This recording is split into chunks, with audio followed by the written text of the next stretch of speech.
স্টিমারের পিছনে বেঁধে দেওয়া যায় তাহলে কত সময় লাগবে? ওই স্টিমারের যতটুকু সময় সেই সময়টুকু 15 মিনিটে পৌঁছে যাবে।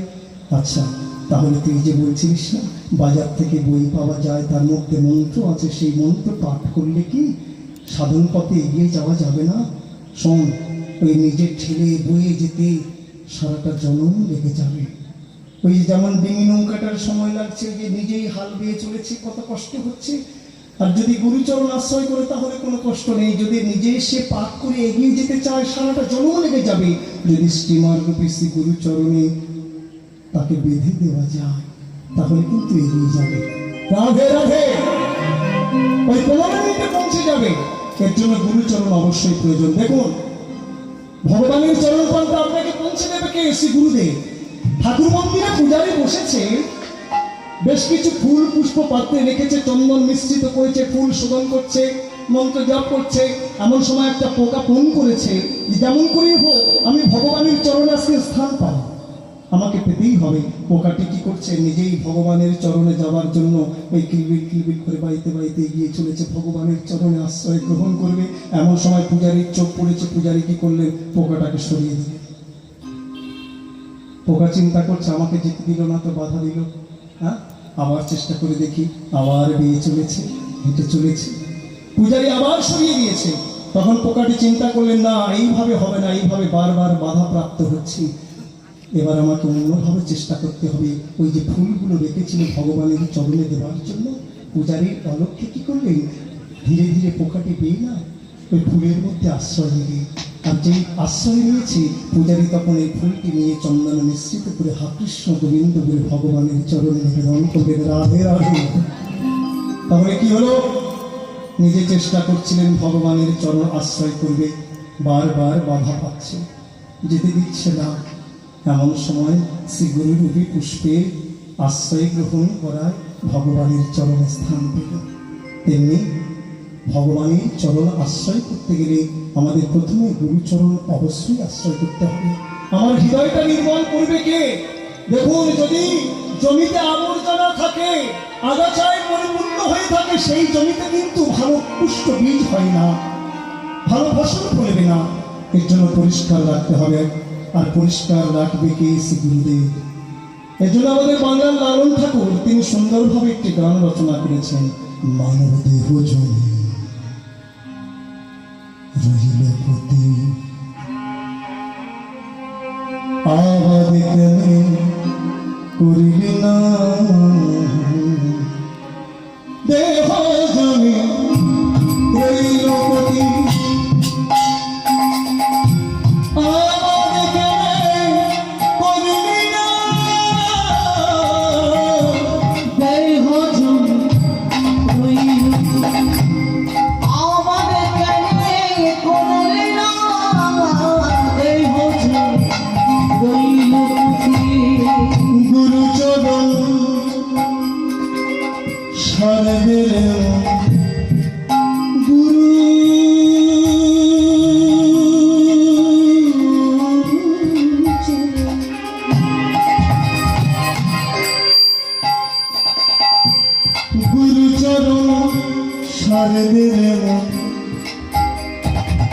ওই ফুলের কাঁচা সোনা,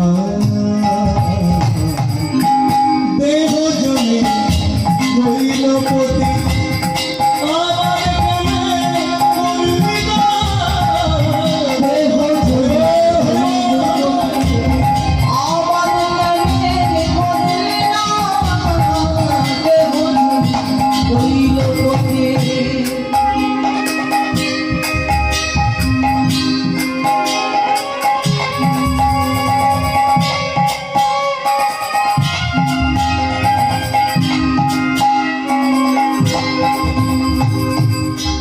সাধন ভজন নাঙল দিয়ে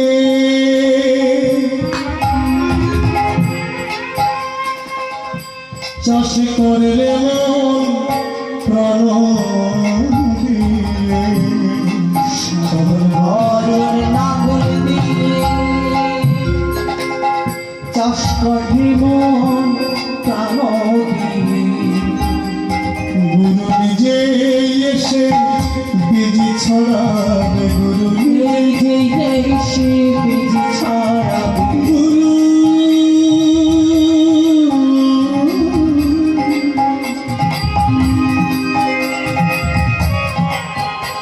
গুরু নিজে এসে বীজ ছড়াবে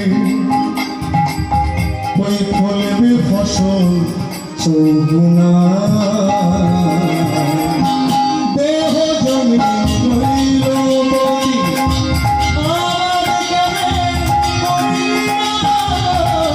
দেহ জমি মুখে আবার করলি না দেহ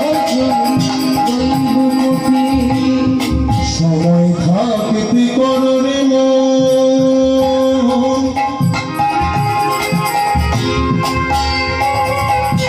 সদ্গুরু চাষির আশ্রয় সময় থাকিতে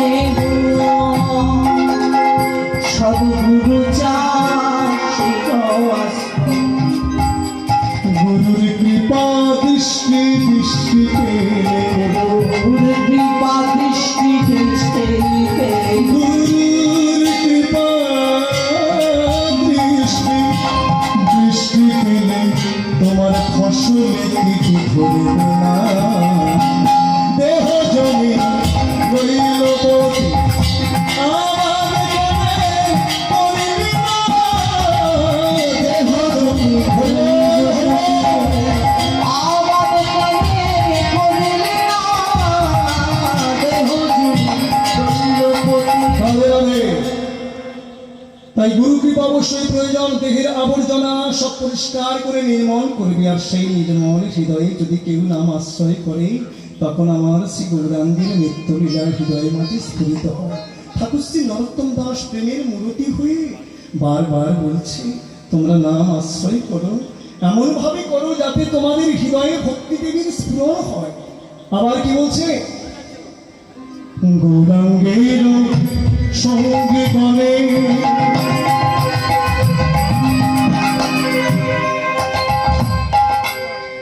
নিত্য সিদ্ধ করে বলে সেই যায় ব্রজেন্দ্র সুত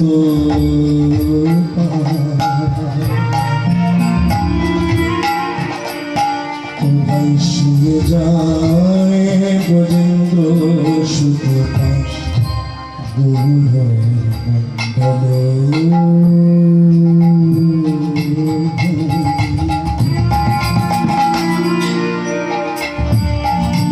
যে বাজনে চিন্তা তার হয় ব্রজ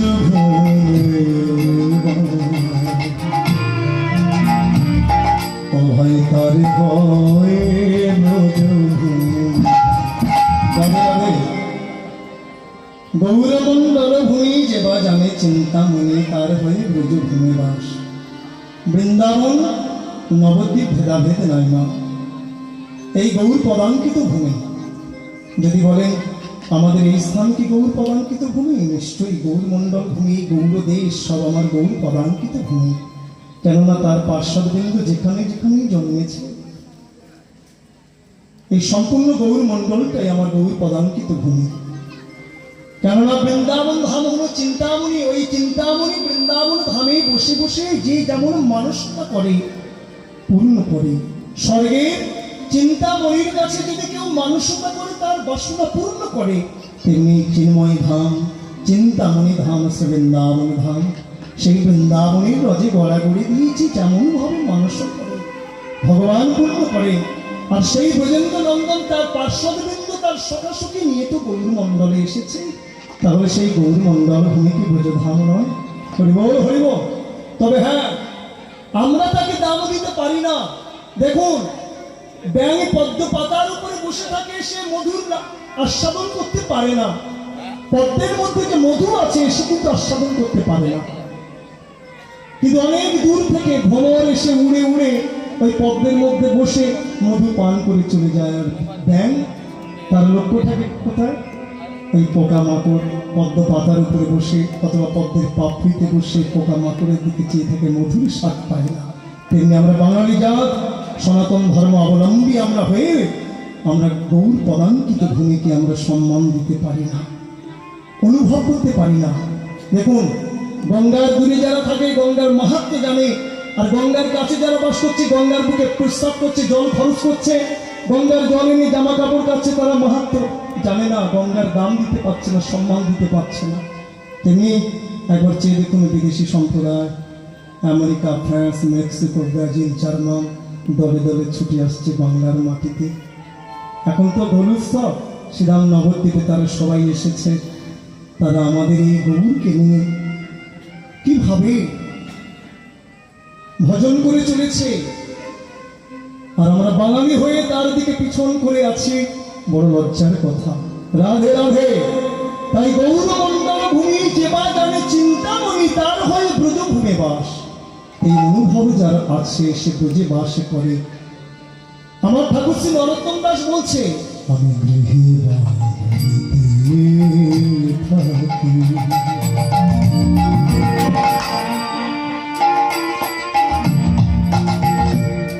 ওই হাগুরাঙ্গ বলে গৃহে বাবু নেকে থাকে হাগুরাঙ্গ বলে ডাকি। নরোত্তম মাগে তার সঙ্গে, নরোত্তম মাগে তার সঙ্গে। হরিবল হরিবল। ঠাকুর শ্রী নরোত্তম দাস বলছে, যারা আমার গৌর নাম আশ্রয় করে ত্যাগী হোক আর গৃহী হোক, তাদের সঙ্গ আমি কামনা করি। দেখুন মা, ব্যাঙাচিরি প্রথম অবস্থা। ব্যাঙের প্রথম দশা হচ্ছে ব্যাঙাচিরু জলের মধ্যে বাস করে, তার লেজটা থাকে, সে শত শতবার চেষ্টা করলেও ডাঙায় উঠতে পারে না। কিন্তু যখন তার লেজটা খসে যায়, টুকুস করে সে ডাঙায় ওঠে। তখন সে ইচ্ছা করলে জলেতে বাস করতে পারে, আবার ডাঙাতেও বাস করতে পারে। তেমনি আমার গৌর নাম যারা আশ্রয় করেছে, এই মায়ার লেজটা যাদের খসে গেছে, মায়ার লেজটা যাদের খসে পড়েছে, তারা ওই আশ্রমেও বাস করতে পারে, আবার গৃহেও বাস করতে পারে। নরোত্তম ঠাকুর মশাই বলছে, আমি তাদের সঙ্গী কামনা করি। হরিবল হরিবল। গৃহে বা বলেতে থাকি, হাগৌরাঙ্গ বলে থাকি, নরোত্তম মানে তার সঙ্গে। প্রেমের মূর্তি নরোত্তম ঠাকুর মশাই বলছে, এমন গৌর নামে আমার রতিমতি হলো না, গৌর চরণে আমার রতিমতি হলো না। নরোত্তম মাগে তার সঙ্গ রে,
রাধে রাধে। সদিনাম কৃপাসু আমার মহাপ্রভুর প্রেমীর ভক্তগণ ও ভক্তিমতী মা জননীগণ, আমি আপনাদের চরণের দাস দাস পরম কীর্তনিয়া কালদীপ সরকার লীলা পরিবেশনের মাধ্যমে আমার অনেক ভুল ত্রুটি হবে, আপনাদের চরণে স্মরণ দিলাম, আপনারা আমাকে কৃপা করবেন। আপনাদের কৃপার রশ্মি ধারণ করে যেন প্রাণ ভরে গাইতে পারি আমার গৌর গোবিন্দের গুণকীর্তন। হৃদয় গৌর হরি গৌর।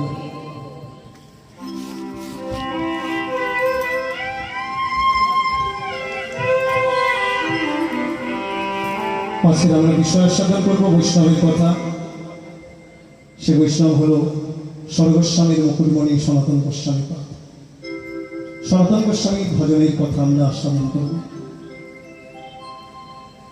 যারা ব্রাহ্মণ কুলে জন্ম নিয়েছিল, যাদের নাম ছিল অমর আর সন্তোষ, কিন্তু ভাগ্যক্রমে যবনের অন্নে প্রতিপালিত হতে হতে তারা যবন হতে বসেছে। বাদশাহ হোসেন সাহেব একজন মন্ত্রিত্ব পদ রক্ষা করছে, আর একজন ধনাগার রক্ষণাবেক্ষণ করছে। বাদশাহ হোসেন শাহ নাম রেখেছিলেন শাকের মল্লিক দেবীর খাস। বাদশাহ হোসেন শাহ যেমন সুখ ভোগ করতেন, এই দুটি ভাইকে সেই সুখ ভোগের অধিকার দিয়েছিলেন। তারা চরম সুখ ভোগ করতেন, কিন্তু এই বিষয়ের মধ্যে থাকতে থাকতে যবনের অন্নে প্রতিপালিত হতে হতে তারা যবন হতে বসেছে। নিত্য তারা ধন্যপত্র লিখে শ্রীমন মহাপ্রভুকে জানাতেন, প্রভু এই বিষটা করতে পড়ে আছে, একবার তুমি কাছে এসো, কৃপা করে এই বিষটা গর্ত হতে তুলে তোমার চরণ প্রান্তে নিয়ে নাও। হরি বল। শ্রীমন মহাপ্রভু পত্রের উত্তরে জানাতো, দেখো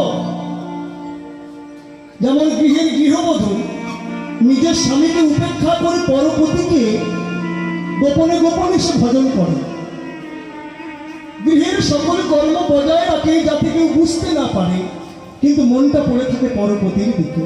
তেমনি তোমরা ঐশ্বর্য ভোগ করছো করো, কিন্তু মনটা সবাই আমার গোবিন্দ চরণে নিবেদন করে রাখো। হরি বল। একদিন শ্রীমন মহাপ্রভু ভক্তবৃন্দ শুনে এলেন কোথায়? বৃন্দাবন গ্রামের বলে এসে উপনীত হলো রামকেলি গ্রামে। গভীর রাত, মঠ মশাল জ্বলছে, লক্ষ লক্ষ ভক্ত মহাপ্রভুর পিছনে ছুটে চলেছে। নবাব হোসেন শাহ শাকর মল্লিককে ডেকে জিজ্ঞাসা করলেন, শাকর মল্লিক কে যায় যার পিছনে লক্ষ লক্ষ মানুষ ছুটে চলেছে? শাকর মল্লিক বললেন, হুজুর কি আর যাবে, মনে হয় কোনো ফকির টকির হবে। হোসেন শাহ তখন হেসে বললেন, শাকর মল্লিক তুমি আমাকে বোকা ভাবলে? হ্যাঁ, একবার দেখো তো, কোনো ব্যানার নেই, কোনো প্রচার নেই, মেলহা মাথা, সর্বাঙ্গে ধুলো মাখা ওই নেংটি পরা বাবাজি ছুটে চলেছে, যার পিছনে লক্ষ লক্ষ মানুষ ছুটে চলেছে, কি শান্তি ছুটে যাচ্ছে। তুমি বলছো ফকির হবে? না, নিশ্চয়ই কোনো পীর পয়গম্বর নয়, কোনো ভগবানের দূত, আল্লাহর দূত। যাও, যাই হোক এদের সেবার ব্যবস্থা করো। রাত্রি গভীর হয়েছে, মহাপ্রভু ভক্তসনে বিশ্রাম করছেন। সকল ভক্তগণ ক্লান্ত পরিশ্রান্ত। ঠিক সেই সময় দুটি ভাই শাকের মল্লিক দেবীর খাস, দুই গুচ্ছ তিন করি এক গুচ্ছ দন্তে ধরি পড়িলা গৌরাঙ্গ পদতলে। প্রভু, প্রভু আমরা এসেছি, প্রভু আমাদের এই বিষটা গর্ত হতে তুলে তোমার চরণ প্রান্তে স্থান দাও। তবে আমরা কেমন করে তোমাকে প্রণাম করি বলো তো? এই হাতে যে যবনকে সেবা করেছি প্রভু, তাই প্রণাম করতে আমাদের হৃদয়ে কাঁদে। মলিন পঙ্কিল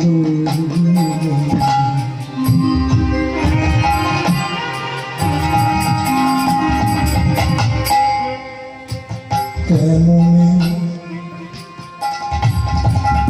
বুঝব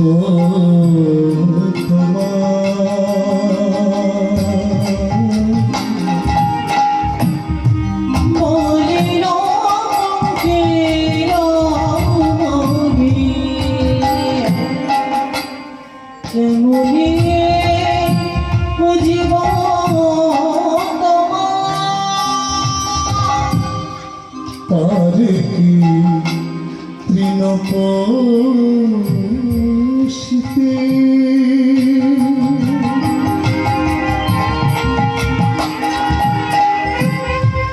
জ্বলন্ত অনল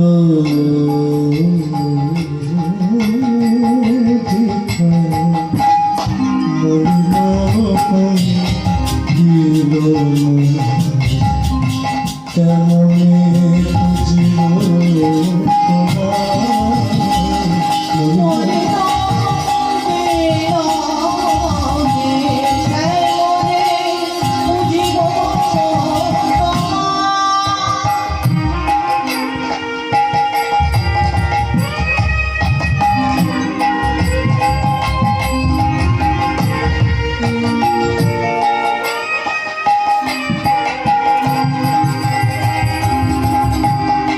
তুমি পুণ্যের আধার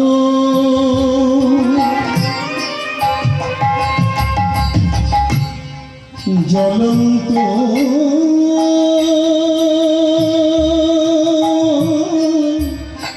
অনল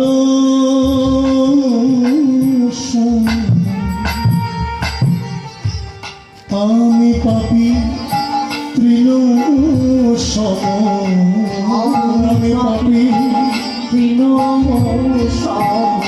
কেমনে খুঁজিব বলো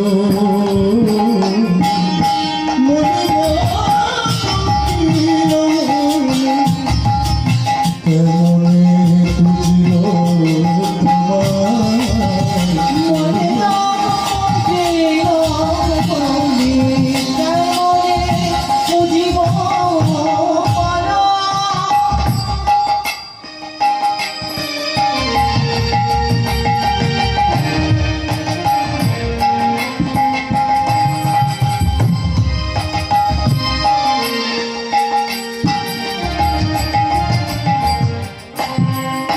প্রভু সুমিত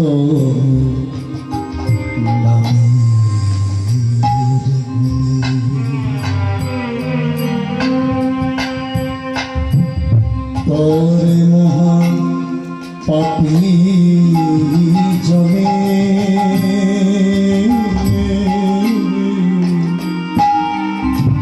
শুনে তবু নামের ঘুরে তারে মহা পাপে জানে লইতে পবিত্র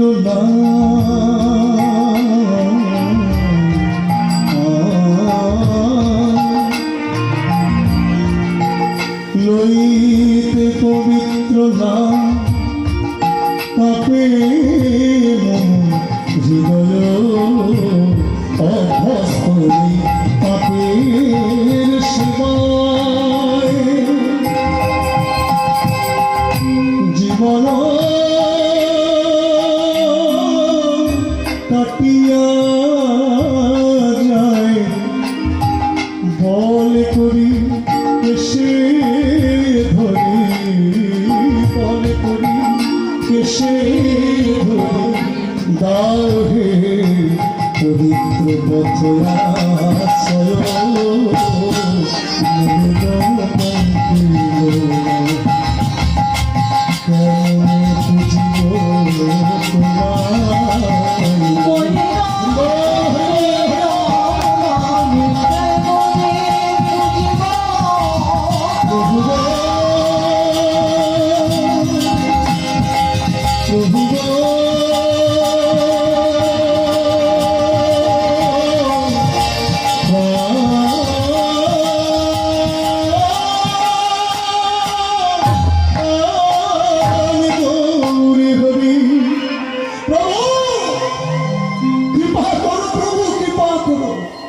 মহাপ্রভু বললেন, শোনো শোনো হে রূপে দবির খাস, জন্মে জন্মে তোমরা দুই কিঙ্কর আমার।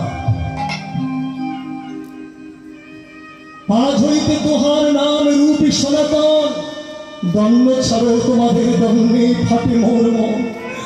হে রূপী সনাতন, তোমরা যে আমার জন্মে জন্মে কিঙ্কর। সনাতন, তোমার সঙ্গে আমার বৃন্দাবন যেতে বড় স্বাদ যাচ্ছে।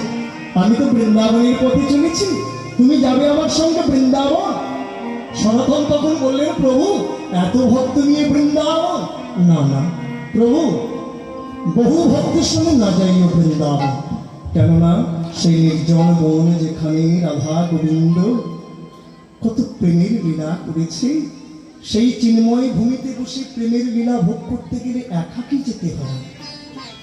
এত ভক্ত নিয়ে বৃন্দাবনে গেলে আস্বাদন হবে না। রাধে রাধে। বহু ভক্তের সঙ্গে যদি যায়, কেউ হয়তো বৃন্দাবন ভূমিতে গড়াগড়ি দিয়ে লীলা স্মরণ করছে, আর একজনের সেই স্মরণ আসছে না, সে বলছে ভাই এখানে বসে আছে, চলো চলো, মনটা টুলিয়ে দেয়। রাধে রাধে। এইরূপ বৃন্দাবন দর্শন হয় না, বৃন্দাবনে যেতে গেলে একাকী যেতে হয়। মহাপ্রভু সনাতনের কথা কর্ণপাত করলেন, কানে নিয়ে হৃদয়ঙ্গম করে কানাই নাটশালায় এসে চিন্তা করলেন, সনাতন ঠিক বলেছে, এত ভক্ত নিয়ে বৃন্দাবন আমার আস্বাদন হবে না। তাই মহাপ্রভু পুনরায় ফিরে গেলেন নীলাচল। আর দিকে রূপ সনাতন কোনো ভাই গৌর কৃপা পাওয়ার পর থেকে এই ঐশ্বর্যে আর মন বসছে না। একদিন রূপ গোস্বামী নৌকা ভরে ঐশ্বর্য নিয়ে আপন গ্রামে এসে ঐশ্বর্য বন্টন করে দিলেন দিল্লি দিয়ে। প্রয়াগে গিয়ে গৌর কৃপা লাভ করলেন। আর ঠিক সেই সময় সনাতন গোস্বামী বাদশাহ হুসেন শাহের কারাগারে বন্দিত সায় আছে। হরিব হরিব। শ্রীরূপের বই রাত্রকালে